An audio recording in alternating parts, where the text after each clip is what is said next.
जिनके बदन पर चोट के निशान थे, हॉस्पिटल में है वो। इससे पता चलता है कि बीजेपी की सरकार, चाहे वो कलकत्ता से चल रही हो या दिल्ली से चल रही हो, इनके डीएनए में लोगों पे हमला करना, उनको मारना, उनको प्रताड़ित करना है। मैं देख के आ रहा हूं कल दिल्ली की सड़कों को कि किस तरह से 11वीं में 12वीं में ग्रेजुएशन के फर्स्ट ईयर में पढ़ने वाले वो बच्चे जो अपने कंधों पर अपना बैग टांग करके आए थे, किताबें लेकर के आए थे, ये कहने के लिए कि धर्मेंद्र प्रधान का इस्तीफा होना चाहिए, क्योंकि 21 बच्चे खुदकुशी कर लिया उन्होंने नीट का पेपर लीक होने के बाद। और वो बच्चे जब ये कहने के लिए प्रधानमंत्री की चौखट पर आए तो उनके बदन पे जिस तरह लाठियां बरसाई गई हैं, मैं समझ सकता हूं कि सरकार के डीएनए में ही लोगों के बदन पर लाठियां बरसाना। लेकिन बंगाल वालों, हार तब होती है जब मान लिया जाता है, जीत तब होती है जब ठान लिया जाता है। मुझे पता है कि बंगाल एक मुश्किल वक्त से गुजर रहा है।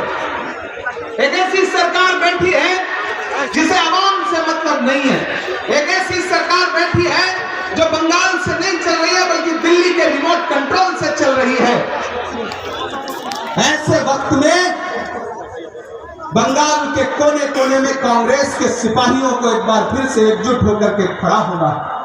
और ये जो 13 नौजवान शहीद हुए थे यूथ कांग्रेस के, इनको सच्ची श्रद्धांजलि तब होगी जब आप सारे लोग बंगाल के कोने कोने में ये कांग्रेस और यूथ कांग्रेस का लहराता हुआ झंडा फहरा देंगे। और आने वाले दिनों में जब पश्चिम बंगाल की असेंबली पे कांग्रेस पार्टी की विजय पताका फहराएगी, तब जाकर के सच्ची श्रद्धांजलि होगी हमारे उन 13 शहीदों को जिनकी याद में आज हम यहां इकट्ठा हुए। मेरे भाई बंगाल वालों, एक बात याद रखिएगा कि इसकी तहजीब बहरहाल बचाना होगा। ये जो मंच है वो आपको बता रहा है कि बंगाल की तहजीब क्या है, बंगाल का कल्चर क्या है। ये भद्र मानुष लोगों का राज्य है, इसकी अपनी एक पहचान है, जिस पहचान को खत्म करने की साजिश कर रही है सरकार। इसलिए मैं आपसे कहना चाहता हूं कि इसकी तहजीब बहरहाल बचाना होगा। आपको अशकों से रुमाल बचाना होगा। इससे पहले कि सियासत इसे बर्बाद करे, आपको अपना ये बंगाल बचाना होगा। और ये तभी बचेगा जब आप जागेंगे, आपके हाथों में कांग्रेस पार्टी का झंडा होगा। ये जो पुलिस की लाठियां, ये जो भारतीय जनता पार्टी के तथाकथित गुंडों की लाठियां आपकी तरफ बढ़ी आती हैं, आप उठाइए कांग्रेस पार्टी का झंडा। मैं पूरे देश के साथ साथ बंगाल के लोगों से खास तौर से कहना चाहता हूं कि बंगाल के साथियों, कांग्रेस का झंडा उठा लीजिए। इस झंडे में जो 3 रंग है, यही तिरंगे का रंग भी है। आप सारे लोग कांग्रेस पार्टी का झंडा उठा लीजिए। कांग्रेस पार्टी आपका पुराना और असली घर है। इस घर में वापस आ जाइए। इस घर से गद्दारी करके जो लोग चले गए उनको माफ कर दीजिए, उनको जाने दीजिए। अपने घर को मजबूत करिए। और अगर आपने मजबूत कर लिया तो वो दिन भी आएगा जब 2029 में दिल्ली के लाल किले पर खड़े होकर के प्रधानमंत्री बनकर के राहुल गांधी इस देश को संबोधित करेंगे। वो दिन भी आएगा जब इसी पश्चिम बंगाल में पूरी मेजॉरिटी के साथ कांग्रेस पार्टी का मुख्यमंत्री बनेगा और बंगाल देखेगा इस बात को। दुनिया उम्मीद पर चलती है, दुनिया भरोसे पर चलती है, दुनिया यकीन पर चलती है। इसलिए मैं आप लोगों से कह रहा हूं कि इन सरकारों के झांसे में मत आइएगा। ये बच्चों पर लाठियां बरसाने वाली सरकारें हैं, ये बेगुनाह लोगों का घर उजाड़ने वाली सरकारें हैं। ये सरकारें वो सरकारें हैं जो लोगों को तोड़ मरोड़ करके विपक्ष भी अपना ही बनाते हैं, सब सरकार भी अपनी ही बनाते हैं। ये पक्ष में हो विपक्ष में हो, सारे लोग इनके हैं। एक सुबह ईडी का नोटिस जाता है, अगली सुबह पता चलता है वॉशिंग मशीन में धुल के एक आदमी साफ होकर के फिर इनके घर का हिस्सा बन जाता है। इनसे होशियार रहिएगा। वो दिल्ली में एक आदमी बस में चढ़ा, जैसे ही टिकट बनाने वाला उसके पास आया कि अपना टिकट बनवा लो, कहां से कहां तक जाना है, उसने जेब में हाथ डाला तो जेब कट चुकी थी। वो बेचारा परेशान हो गया। उसने टिकट बनाने वाले से कहा, साहब मेरी जेब कट चुकी है, मैं कैसे टिकट बनवाऊं, मेरे पास पैसा नहीं है। टिकट बनाने वाला भड़क गया, जो टिकट कलेक्टर था। उसने कहा, कैसी बात कर रहे हो, तुम्हारी तरह के 10 लोग सुबह शाम इसी तरह से आते हैं और कहते हैं पैसा नहीं है, जेब कट गई। ये सब नहीं चलेगा, या तो टिकट बनवाओ या उतरो। धक्के मार के उतार देंगे बस से। इतने में पीछे एक आदमी बैठा था, वो खड़ा हो गया। उसने कहा, आप एक आदमी से इस तरह बात नहीं कर सकते, टिकट बनाना है, लीजिए मैं पैसा दूंगा, आप इनका टिकट बनाइए। बस में बैठी हुई सवारियां उस पीछे वाले आदमी के लिए ताली बजाने लगी। बाद में पता चला कि जेब उसी ने काटी थी। बिल्कुल भाजपा का यही हाल है, बिल्कुल यही हाल है। ये आपके सामने आकर के आपका बनने की कोशिश भी करेंगे और बाद में पता चलेगा कि आपके नीचे की जमीन भी इन्होंने खींच ली है। इसलिए मैं कलकत्ता बंगाल के सभी साथियों से कहना चाहता हूं कि भले ही 51 साल हो गए हम सत्ता में नहीं है, लेकिन ये कांग्रेस के लहराते हुए झंडे इस बात के सबूत है कि हम आतिशे सोजा में भी हक बात कहेंगे, हम आतिशे सोजा में भी हक बात कहेंगे, कुंदन की तरह दहर में ताबिंदा रहेंगे। तारीख बताती है कि हर दौरे सितम में हम जिंदा थे, हम जिंदा हैं, हम जिंदा रहेंगे, क्योंकि हम कांग्रेस पार्टी है। क्योंकि इस देश में नरेंद्र मोदी सरकार की तानाशाही के खिलाफ अगर कोई एक आवाज ईमानदारी से लड़ रही है तो उस इंसान का नाम है राहुल गांधी। हम सारे लोग उनके सिपाही हैं। ये बीच में जो इधर उधर भागे गए, मीडिया के साथी मुझसे पूछते हैं, इमरान साहब वो भाग गए, सिंधिया भाग गए, फलाने छोड़ के चले गए। हमने कहा, भाई लोगों को अपनी प्रॉपर्टी बचानी थी, चले गए तो जाने दो। कांटे गुल के साथ नहीं चल सकते हैं, बुज़दिल खुल के साथ नहीं चल सकते हैं। रास्ते में जो छोड़ गया उसे जाने दो, सब राहुल के साथ नहीं चल सकते। ये लड़ाई बड़ी है, हमें पता है उनके पास ताकत है, उनके पास हुकूमत है, एजेंसियां हैं, पुलिस है, सब कुछ है, लाठी है, लेकिन हमारे पास हौसला है, हमारे पास देश को आगे ले जाने का जज्बा है। और ये जो तिरंगे में 3 रंग है, इस रंग को बचाने का जज्बा भी हमारे अंदर है, क्योंकि हमें पता है ये देश हिंदुओं का, मुसलमानों का, सिखों का, ईसाइयों का, दलितों का, आदिवासियों का, सबका है, किसी एक का नहीं है। इसको सींचने में, इसको आजाद कराने में एक एक इंसान ने अपनी जानों की कुर्बानियां दी हैं, तब देश बना है, तब बंगाल बना है। ऐसे में साथियों, मुझे आपसे ये कहना है, सबसे पहली बात तो आप इस बारिश में भी आए। मुझे प्रकाश जोशी जी ने, शुभंकर जी ने जब कहा कि आना है, उधर पार्लियामेंट चल रही है, प्रोटेस्ट चल रहा है, हंगामा है पूरी दिल्ली में, मैंने बहुत कोशिश की कि मुझे छोड़ दें, लेकिन रात के 12:30 बजे तक इनसे बात होती रही और प्रकाश जी ने कहा कि आपको आना ही पड़ेगा। और मैं सुबह की फ्लाइट पकड़ के आया और अभी भाग करके फिर वापस जाऊंगा, क्योंकि पूरी दिल्ली में छात्र प्रोटेस्ट कर रहे हैं। कांग्रेस पार्टी पूरे देश में छात्रों की गूंज कार्यक्रम कर रही है। हम सारे लोग इस समय हर महाज पर लड़ रहे हैं। आप मुझे मेरी शायरी की वजह से पहचानते हैं, आप जानते हैं कि खुदा ने मुझे शायरी का हुनर दिया, तो मैंने महबूबा के जुल्फ और आंचल पर शेर नहीं कहे, बल्कि आपके आंसुओं के लिए नज्म लिखी, आपके दर्द को गुनगुनाने का हौसला दिखाया। और पूरी ईमानदारी से यह भी कहता हूं बंगाल वालों कि जब आपकी दुआओं ने मुझे देश की पार्लियामेंट में पहुंचने का मौका दिया, तो मैंने वहां खड़े होकर के हाकिम की आंख से आंख मिला करके आपके मुद्दे उठाए। मैंने खड़ा होकर के प्रधानमंत्री से कहा कि हम ही को कातिल कहेगी दुनिया, हमारा ही कत्लेआम होगा, हम ही कुएं खोदते फिरेंगे, हम ही में पानी हराम होगा।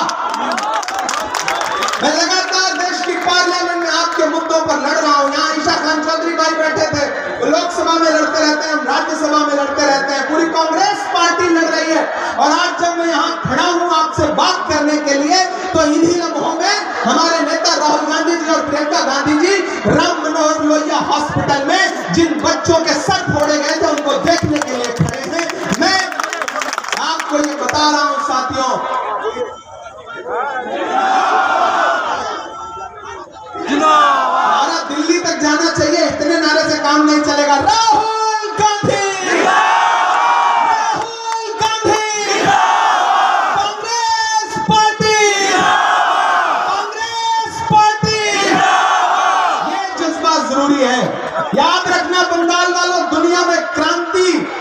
हमेशा एक कोई गांधी खड़ा होता है दुनिया के किसी हिस्से में और जमाना उसके पीछे चल पड़ता है। ये मत सोचना कि तुम 51 साल से सत्ता में नहीं थे, ये मत सोचना कि तुम्हारी तादाद कम है, ये मत सोचना कि पुलिस की लाठियां किसी और के हाथ में है, किसी और के इशारे में है। बस ये याद रखना कि जिस दिन तुम कांग्रेस का झंडा लेकर के अपनी गली में, अपने मोहल्ले में, अपने चौराहे पर जुल्म के खिलाफ खड़े हो जाओगे, उस दिन दिल्ली से लेकर के कलकत्ता तक सरकारों को घुटने टेकने पड़ेंगे। ये बात याद रखना। और ये जो बड़ी बड़ी बातें कर रहे हैं, ये इख्तियार पर बैठे हुए लोग जो डेली बड़ी बड़ी बातें कर रहे हैं, इनसे कहना कि गमों की आंच में भी मुस्कुरा कर चलना पड़ता है। ये दुनिया है, यहाँ चेहरा सजा कर चलना पड़ता है। तुम्हारा कद मेरे कद से बहुत ऊंचा सही, लेकिन चढ़ाई पर कमर सबको झुका कर चलना पड़ता है। ये कहना है, डरना नहीं है, डरना नहीं है।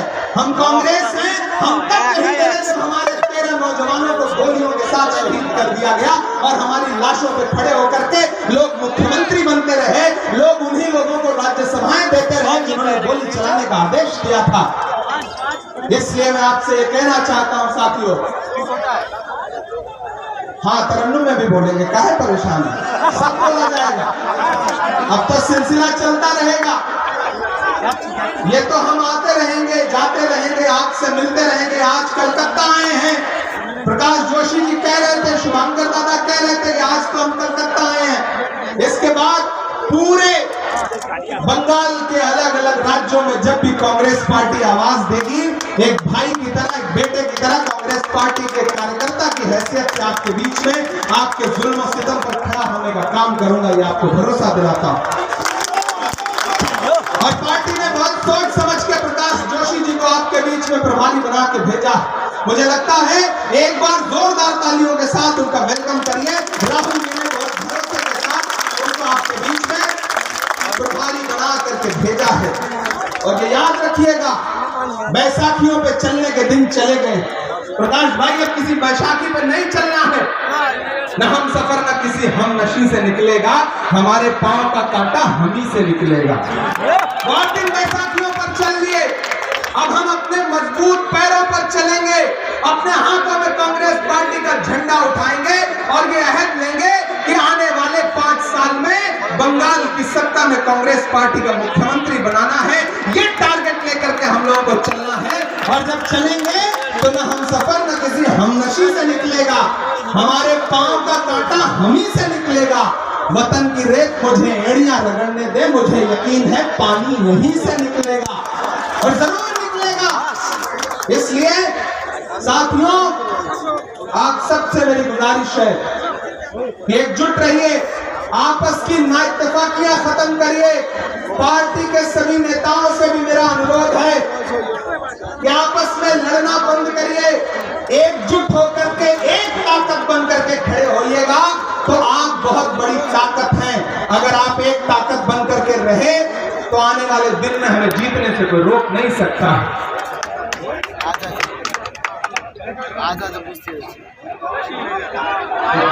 मैं यहाँ भाषण दे रहा हूँ, पीछे चचा खड़ा होकर अंजना को याद कर रहे हैं।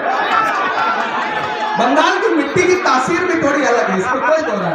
मैं सलाम करूंगा चचा को कि यहाँ खड़े होकर के भी याद कहीं और कर रहे हैं कि मत समझना डराने से डर जाएंगे।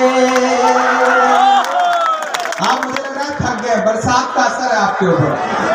तो जहां लोग खड़े, आप भी खड़े ही हो सकते हो, कुर्सी पे बिल्कुल आराम से आप बैठे हो, आपका भी जज्बा मुझे दिखाई पड़ना चाहिए। मुझे पता है कि वहां से आने में मुझे कम से कम 20 से 25 मिनट लगे। बाहर इतनी ज्यादा भीड़ है, सारे लोग बाहर घूम रहे हैं बड़ी तादाद में। इस पंडाल के बाहर भी हजारों लोग खड़े हैं, मुझे पता है। बस ये चारों तरफ बिखरी हुई कांग्रेस है, इसी को समेट लेंगे ना, इसी को एकजुट कर लेंगे ना, तो कांग्रेस पूरे बंगाल में दिखनी शुरू हो जाएगी। आज उसकी शुरुआत हुई है। कि मत समझना डराने से डर जाएंगे। इख्तियार में बैठे हुए लोग जो अंट बंट शंट बोल रहे हैं ना, उनके नाम मिसरे पढ़ता हूं, आपकी जबान बन के बोलने की कोशिश कर रहा हूं। कोई मौसम हो, सुख दुख में गुजारा कौन करता है, परिंदों की तरह सब कुछ गवारा कौन करता है? घरों की राख फिर देखेंगे, पहले देखना यह है घरों को फूंक देने का इशारा कौन करता है। बहुत पैनी नजर रखनी है, बहुत समझदारी और होशियारी के साथ इस मुल्क में, बंगाल में सियासत करनी है। कि मत समझना डराने से डर जाएंगे। ये आते हैं कहते 70 साल का हिसाब दे कांग्रेस, जो अपना चलाया हुआ 2000 का नोट 7 साल नहीं चला सके, वो हमसे 70 साल। बिल्कुल इनके झांसे में आने की जरूरत नहीं है। 11 साल में रेलगाड़ी से बैलगाड़ी पे पहुंचा दिया इन्होंने। ये मत समझना डराने से डर जाएंगे। कल एक बच्चा मिला मुझको, प्रकाश भाई, दिल्ली में। उसने कहा मोदी जी ने सारे इंस्टीट्यूशन बेच दिए। हमने कहा हाँ बेच दिए। तो उसने कहा मोदी जी की एक खासियत आपको पता है? हमने कहा क्या? बोले जब वो बेचते हैं तो हजारों करोड़ का बेचते हैं, खरीदते हैं तो सिर्फ 10 रुपए की झालमुड़ी खरीदते हैं, सिर्फ 10 रुपए की। ये फर्क है इस सरकार और इस सरकार के नेताओं में। कि मत समझना डराने से डर जाएंगे, अब के सारी हदों से गुजर जाएंगे। मौत के नाम का खौफ देता है क्यों? मैं गुरु रविंद्रनाथ टैगोर की धरती पे खड़ा हूं। कि मौत के नाम का खौफ देता है क्यों? मौत जिस रोज आएगी मर जाएंगे। डराने से डर जाएंगे, अब के सारी हदों से गुजर जाएंगे। कि हमने ज़मज़म दिया, आबे गंगा दिया। यही है मेरा भारत, यही है बंगाल, जहां तमाम धर्म, तमाम संस्कृतियां, तमाम लोग एकजुट होकर के मिलजुल के रहते हैं। कि हमने ज़मज़म दिया, आबे गंगा दिया, तुमने भारत को दंगा ही दंगा दिया। अगली जो 2 लाइन है वो कांग्रेस पार्टी का पूरा किरदार बोलेगा उन 2 लाइनों में, और आपकी तालियों का शोर पूरे बंगाल में जाना चाहिए। कि हमने ज़मज़म दिया, आबे गंगा दिया, तुमने भारत को दंगा ही दंगा दिया। तुमने एक रंग के ख्वाब देखे मगर हमने हिंदुस्तान को तिरंगा दिया।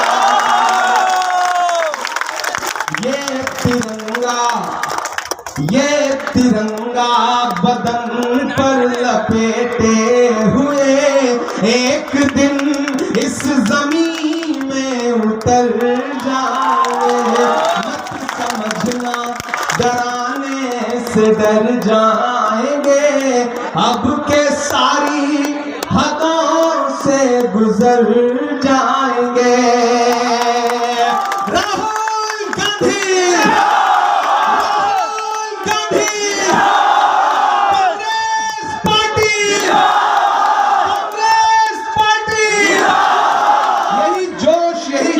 बरकरार रखना है।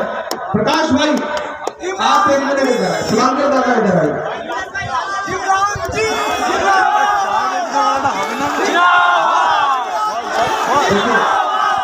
मुझे पता है आप जिस राज्य से हैं वहाँ के लोगों को चाय बेचने वाला एक बार हो जाए। एक ही दिन में सारा नहीं सुना दिया जाएगा ना। अगली चाय बेचने वाला एक बार, चाय बेचने वाला अलग अलग जगहों पे आना। अभी तो कहता चाय वाला एक बार, अभी तो रानीनगर भी जाना है, मुर्शिदाबाद भी जाना है, मालदा भी जाना है। चाय बेचने वाला एक बार हो जाए सर जी, चाय बेचने वाला, चाय वाला देश को पता चल रहा। ये तो जब से राहुल जी ने कहा तब से पूरे देश को पता चला। एक बार हो जाए, एक बार हो जाए। चाय वाले से बड़ा प्यार है इनको। कलकत्ता की चाय बहुत अच्छी होती है ना।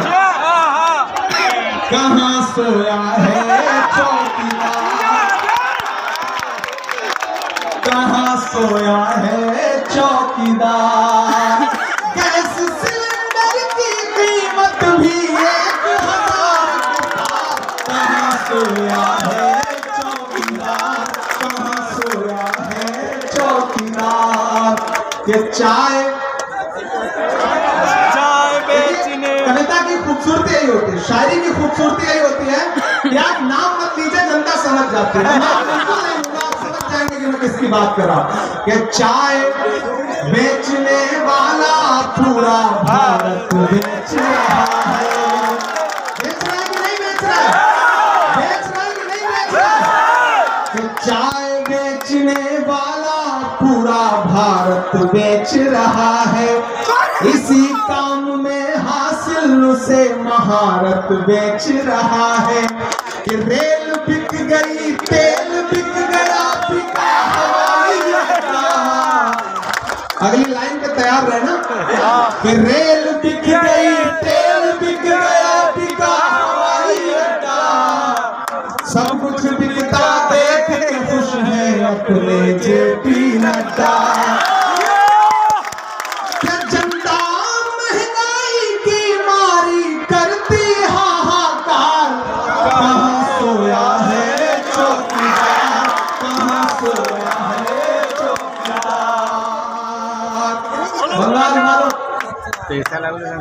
मुझे वापस जाना है और देश की पार्लियामेंट में पहुंच करके तमाम मुद्दे हैं जिनको उठाना है। दिल्ली की सड़कें हमारा इंतजार कर रही है।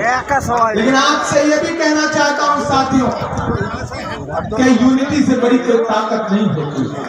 एकजुट होइए और भले 51 साल हम सत्ता में ना रहे, लेकिन मुझे यह भी पता है कि कांग्रेस पार्टी का कार्यकर्ता, कांग्रेस पार्टी का वर्कर बंगाल के छोटे छोटे गांव में आज भी मौजूद है। मुझे यह भी पता है कि 51 सालों में आपको कुछ हासिल नहीं हुआ। मुझे यह भी पता है कि आप सत्ता में नहीं थे तो आपने कोई काम नहीं किया, पैसे नहीं कमा सके। हमें ये पता है कि आपने कांग्रेस के झंडे को अपने हाथों में पकड़ के ढोने का काम किया है। आपकी पूरी उम्र निकल गई, आप विधायक नहीं बन सके, आप काउंसलर नहीं बन सके, आप सांसद नहीं बन सके और न जाने कैसे कैसे लोग मलाई काटते रहे तो उस बात के हकदार भी नहीं थे। लेकिन मेरे भाई, हर चीज की एक इंतहा होती है, हर चीज की एक एक्सपायरी डेट होती है। अब आपके सत्ता से बाहर रहने की एक्सपायरी डेट खत्म हो चुकी है। अब एकजुट होइए। अब ये आने वाले जो 4.5 साल है ना, ये उम्मीद के 4.5 साल है, ये हौसले के 4.5 साल है, ये जज्बे के 4.5 साल हैं।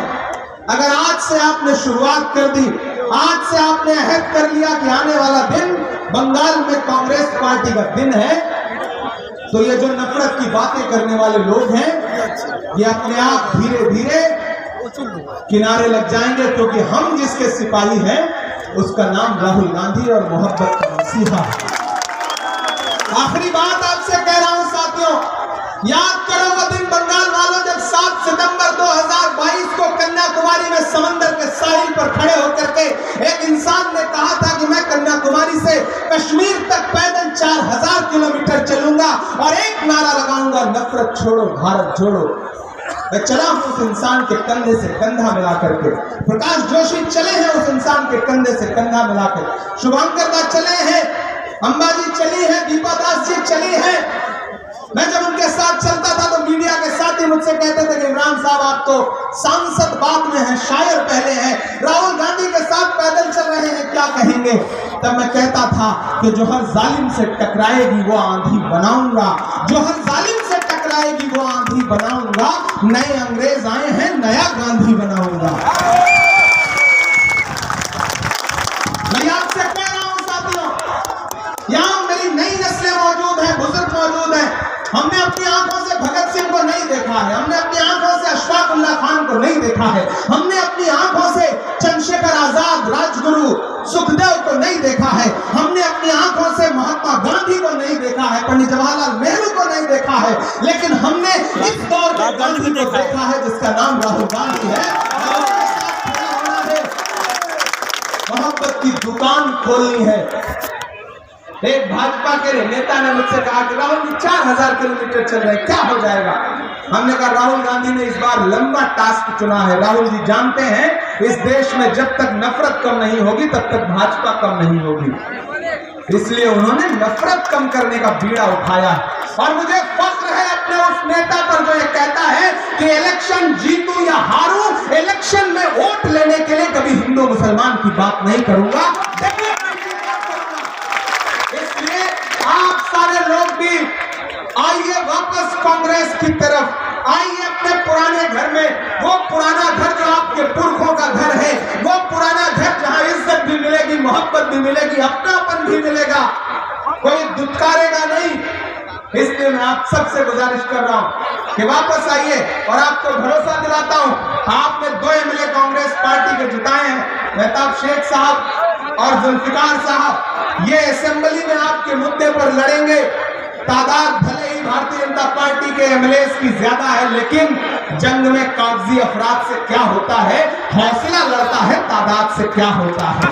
ये लड़ेंगे आपके मुद्दे पर, और हम भी आपको भरोसा दिलाते हैं कि ये यहाँ आपके मुद्दे पर लड़ेंगे। और बंगाल की कोई भी घटना होगी तो देश की पार्लियामेंट में आपका भाई, आपका बेटा इमरान प्रताप गढ़ी खड़ा होकर के मुद्दों पर लड़ेगा। राहुल गांधी जी उन मुद्दों पर लड़ेंगे, ये आपको भरोसा दिलाते हैं साथियों। क्योंकि वापस जाना है, इसलिए आखिर में बस आपसे ये कह के हाँ एक बहुत अच्छी बात उन्होंने याद दिलाई, वो बात मैं जरूर आपके सामने कह देना चाहता हूं साथियों। अभी आपके दिमाग में ये बात आती है कि सिर्फ 2 विधायक है, हम तो मुट्ठी भर लोग हैं। आपके दिमाग में ये बात आती है कि यार 1 आदमी 4 आदमी के जोड़ने से क्या हो जाएगा। एक आखिरी बात सुनना और इस बात को अपने घर लेकर के जाना। एक जंगल में आग लगी थी, जंगल के सारे जानवर जंगल छोड़ करके भाग रहे थे, जैसे आज नफरत की आग लगी है चारों तरफ। और कितने जानवर छोड़ के भाग रहे हैं, देख रहे हो ना, कितने भाग रहे हैं। शाम में कुछ और बयान, सुबह देखो तो कुछ और। बिल्कुल नफरत की आग जंगल में। एक नन्ही सी गौरैया होती है ना, छोटा सा परिंदा, बहुत छोटा सा, वो भी जंगल में लगी हुई आग को देख रही थी। उस आग में उसका आशियाना भी, उसका घोंसला भी जल रहा था। पता नहीं उसके दिमाग में क्या आया, वो उड़ के पड़ोस में जंगल था, वहां एक तालाब था, उस तालाब पर गई और अपनी छोटी सी चोंच में 2 बूंद पानी आ सकते थे, उसने 2 बूंद पानी भरा और उड़ करके दहकती हुई आग के ऊपर आई और 2 बूंद पानी छोड़ दिया। फिर गई, फिर चोंच में 2 बूंद पानी ले आई, फिर छोड़ दिया, फिर गई, फिर पानी लाई। जब ये करते करते वो थक गई तो पड़ोस में जो जंगल था उसमें एक पेड़ की डाल पर बैठ के सुस्ताने लगी। तो वहां बैठे हुए अजगर ने गौरैया से कहा, क्यों री गौरैया, तुझे क्या लगता है तेरे 2 बूंद पानी से जंगल की इतनी बड़ी आग बुझ जाएगी? तो गौरैया के जवाब को अपना जवाब बनाना, गौरैया ने कहा, मुझे ये पता है कि मेरे 2 बूंद पानी से शायद जंगल की इतनी बड़ी आग का कुछ ना बिगड़े, लेकिन मुझे ये भी पता है कि आने वाले दिनों में जब जंगल का इतिहास लिखा जाएगा तो मेरा नाम आग लगाने वालों में नहीं बल्कि आग बुझाने वालों में लिखा जाएगा। इसलिए ये नफरतों की आग बुझाने का दिन है। हम सियासत में क्यों होते हैं? मुझे तो खुदा ने सब कुछ दिया था, शोहरत भी, मोहब्बत भी, इज्जत भी, दौलत भी, लेकिन अपनी रातों के दिन का सुकून छोड़ करके गलियों गलियों खाक छानता क्यों घूम रहा हूं, क्यों पसीने पसीने होकर के आपके दरमियान खड़ा हूं? इसलिए क्योंकि मुझे पता है इस देश का संविधान भी खतरे में है और लोकतंत्र भी खतरे में है, कुचलने की कोशिश की जा रही है। इसलिए सबको जंगल की आग बुझाने के लिए, नफरत की आग बुझाने के लिए कोशिश करना है।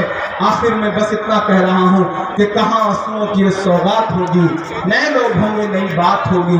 मैं हर हाल में मुस्कुराता रहूंगा, तुम्हारी मोहब्बत अगर साथ होगी, चरागों आंखें में महफूज रखना, बड़ी दूर तक रात ही रात होगी। मुसाफिर है हम भी, मुसाफिर हो तुम भी, किसी मोड़ पर फिर मुलाकात होगी। वादा है जब भी वेस्ट बंगाल कांग्रेस कमेटी, हमारा अल्पसंख्यक विभाग प्रकाश जोशी जी, हमारे चेयरमैन शमीम जी, आपके पीसीसी प्रेसिडेंट शुभंकर सरकार जी, दीपा दास जी, जब भी आवाज देंगे एक आवाज पर आपके बीच में आने की कोशिश करूंगा, आऊंगा, ये आपसे वादा है। बहुत बहुत शुक्रिया, बहुत बहुत।